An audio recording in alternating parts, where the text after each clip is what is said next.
నీ వెలుగు వేకువ చుక్కవలె ఉదయించును. యెషయా 58వ అధ్యాయము 8వ వచనము.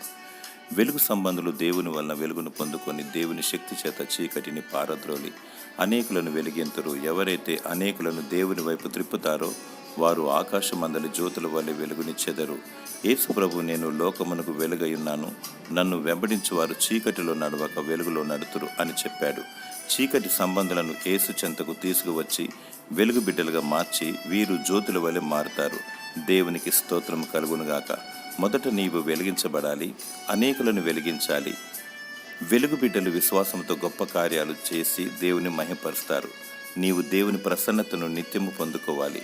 అనేకులను వెలుగుబాటులో నడిపించాలి. అనేకులకు వెలుగు దేవునికి మహిమయు. నీకు దీవెన కలుగులాగన ప్రార్థించు, దేవుని స్తుతించు. దేవుడు నిన్ను ఆకాశమందలి జ్యోతి వలె చేసి నిన్ను దీవించునుగాక. ఆమేన్.